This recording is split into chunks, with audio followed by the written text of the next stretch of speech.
മഴതോരും മുൻപേ സീരിയലിന്റെ latest episode review ആണ് പറയുന്നത്. അങ്ങനെ അലീന രോഹിത്തിന്ന് നോക്കുന്നതൊക്കെ കണ്ടുകൊടുത്തിന് ബബിതയ്ക്ക് അലീനയോട് പയ്യെ ഒരു ഇഷ്ടമൊക്കെ തോന്നി തുടങ്ങിയിട്ടുണ്ട്. കുറച്ച് ദിവസങ്ങളായിട്ട് ബബിതയുടെ മനസ്സിൽ ഈ മാറ്റമുണ്ടായി. ബബിത ഡ്രസ്സ് അലീനക്ക് കൊടുത്ത ആ ഒരു സീനൊക്കെ ശരിക്കും അങ്ങ് കണ്ണ് നിറയിക്കുന്നതായിരുന്നു. അതൊക്കെ കഴിഞ്ഞ് അലീന രോഹിത്തിന് കഞ്ഞിയൊക്കെ വാരിക്കൊടുത്തു. രോഹിത്ത് കുറച്ചൊക്കെ കഴിച്ചു കഴിഞ്ഞപ്പോൾ അലീന പയ്യെ സംസാരിക്കാൻ തുടങ്ങി. എടാ, നീ എന്തിനാടാ ഇങ്ങനെ വിഷമിക്കുന്നത്? നിന്റെ കൂടെ ഞാനുണ്ട്. നീ എന്ത് തെറ്റ് ചെയ്താലും നിന്നെ ആര് തല്ലിക്കളഞ്ഞാലും നിന്റെ കൂടെ എപ്പോഴും ഈ ചേച്ചി ഉണ്ടാവുമെന്ന് പറഞ്ഞപ്പോൾ രോഹിത്തിൻ്റെ മനസ്സിൽ വലിയൊരു ആശ്വാസമായിരുന്നു. പഴയ രോഹിത്തിൽ നിന്നും നീ ഒരുപാട് മാറി, ഇനിയും മാറാനുണ്ട്. സഹോദരിയും അമ്മയുടെയും അച്ഛൻ്റെയും ഒക്കെ വില നീ മനസ്സിലാക്കണം. ആർക്കും അനാവശ്യമായ മുൻതൂക്കം കൊടുക്കരുത്. കൂട്ടുകാർക്ക് അവരുടെ സ്ഥാനം, വീട്ടുകാർക്ക് അവരുടെ സ്ഥാനവും നൽകണമെന്നൊക്കെ അലീന പറഞ്ഞു കൊടുക്കുമ്പോൾ രോഹിത് ഒന്നും തന്നെ മിണ്ടുന്നില്ല. എങ്കിലും അവൻ്റെ കണ്ണിൽ ആ ഒരു മാറ്റം കാണാം. അലീനയെ കാണുമ്പോഴൊക്കെ രോഹിത് ഇപ്പോൾ ഒരു പ്രത്യേക ഇഷ്ടമാണ്. അവൾ വരുമ്പോൾ മാത്രമാണ് അവൻ കുറച്ചെങ്കിലും നല്ല രീതിയിലൊക്കെ പെരുമാറുന്നത്. ബബിതയാണെങ്കിൽ അലീനയുടെ മഹത്വം ഓരോ ദിവസവും തിരിച്ചറിഞ്ഞുകൊണ്ടിരിക്കുകയാണ്. ബബിത കൊടുത്ത ഡ്രസ്സ് അലീന ഇട്ടു. അത് കണ്ടപ്പോൾ അലീനക്കും വലിയ സന്തോഷമായി.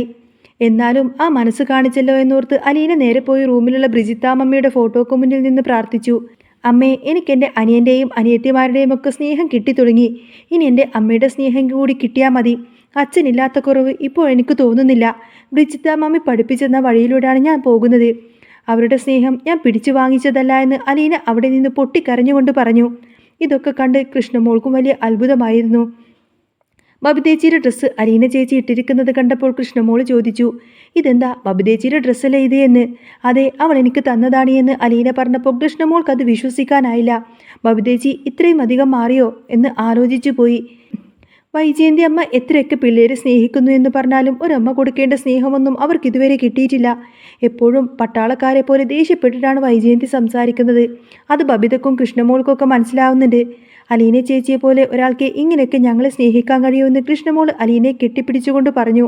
അതൊരു വല്ലാത്ത ഇമോഷണൽ സീൻ തന്നെയായിരുന്നു. ബാലചന്ദ്രൻ ഇതൊന്നും അറിയാതെ റൂമിലിരിക്കുകയാണ്.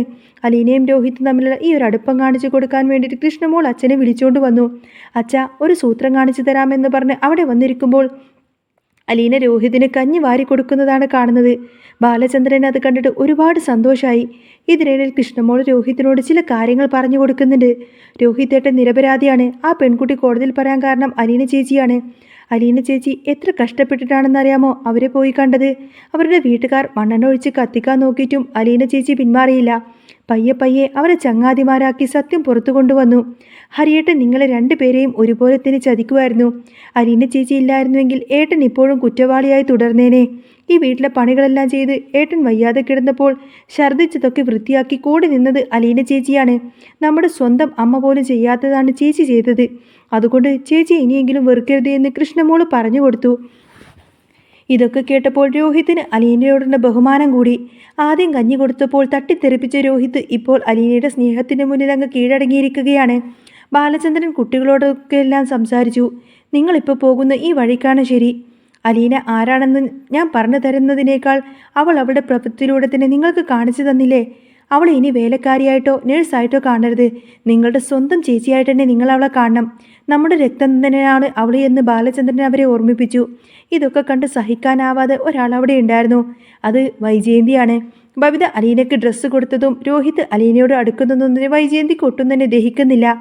അമ്മയല്ലേ ഇവിടെ തെറ്റുകാരിയെന്ന് ബബിത മുഖത്തു നോക്കി ചോദിച്ചപ്പോൾ വൈജയന്തിക്ക് ദേഷ്യമടക്കാനായില്ല.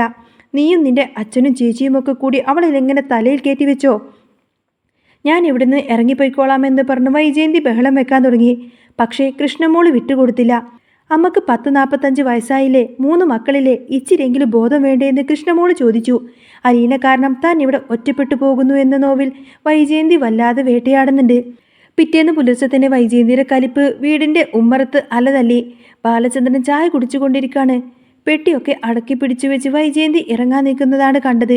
ഇനി ഈ പടി ചവിട്ടില്ല. നിങ്ങളൊക്കെ ആ അലീനെ കെട്ടിപ്പിടിച്ച് ഇവിടെ ഇരുന്നോ എന്ന് ആക്രോശിച്ചുകൊണ്ട് തന്നെ കാറിൻ്റെ ചാവി എടുത്തതിനു ശേഷം വൈജയെ തടയാൻ ആരും തന്നെ വന്നില്ല. ആ അവഗണന അവരെ കൂടുതൽ വട്ടാക്കി.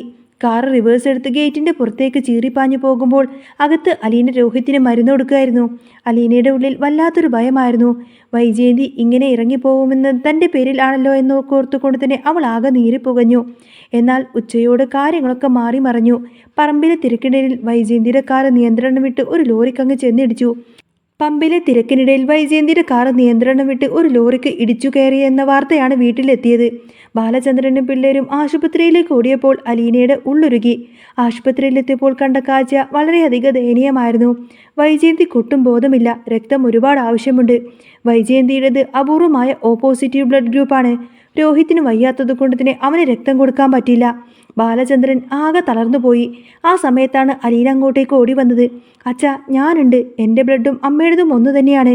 അലീനയുടെ കൈകളിൽ നിന്നും അരിച്ചിറങ്ങിയ ആ ഒരു രക്തം വൈജയന്തിൻ്റെ സിരകളിലേക്ക് പടരുമ്പോൾ ബാലചന്ദ്രൻ്റെ കണ്ണുകൾ നിറഞ്ഞു. അങ്ങനെ മണിക്കൂറുകൾക്ക് ശേഷം വൈജയന്തി കണ്ണു തുറന്നു നോക്കിയപ്പോൾ കണ്ടത് കട്ടിലിനരികെ തന്നെ തളർന്നിരിക്കുന്ന അലീനയാണ്. ആ കൈകളിലെ ബാൻഡേജ് കണ്ടപ്പോൾ വൈജയന്തിക്കെല്ലാം മനസ്സിലായി. തന്നെ തള്ളിപ്പറഞ്ഞ മകളാണോ തന്നെ ചേർത്ത് പിടിച്ച ഭർത്താവോ അല്ല.